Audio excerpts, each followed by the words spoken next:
The myths of child sex trafficking. Ever experienced the false sense of security of a locked front door when unknowingly your back door was standing wide open for strangers to enter?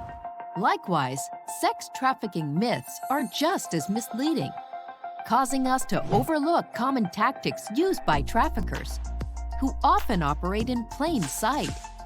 It's a crime to involve a child under 18 years of age in a commercial sex act or the production of sexually explicit photos and videos.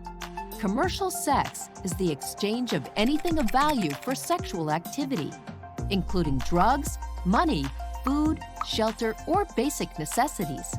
People who attempt to entangle children in the sale of sex are labeled as child sex traffickers. And sex buyers who hire a minor are committing a felony. Here are widespread myths about sex trafficking. Myth: sex trafficking victims are usually kidnapped. It's common to be on guard for kidnapping, but most sex traffickers use emotional manipulation to control or brainwash their victims. Myth: sex trafficking victims are strictly female.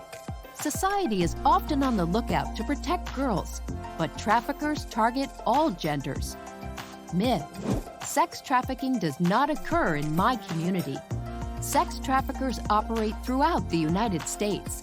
This includes rural, urban, and suburban communities. And traffickers have a direct pipeline to children through social media and online gaming. Myth: sex traffickers only target kids they don't know. Kids are taught to be cautious of strangers, but often children are trafficked by the people they know.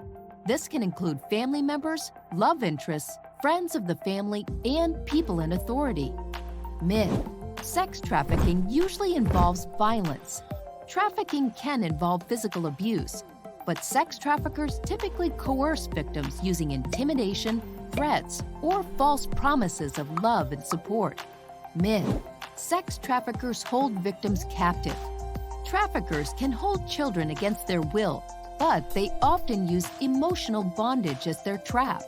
Through brainwashing, trauma bonding, economic dependency, and drug addiction. Myth: trafficked victims always want help out. Some victims feel stuck because they don't recognize the crime committed against them, or may believe they chose to participate. Others must first overcome mental control before physically breaking free. What sex traffickers don't want you to know is they often attempt to enter your social circle. If this is your experience, reach out to a trusted adult. Dial 911 if you're in immediate danger, or hand motion the signal for help to alert bystanders. Otherwise, contact a 24-hour hotline for help.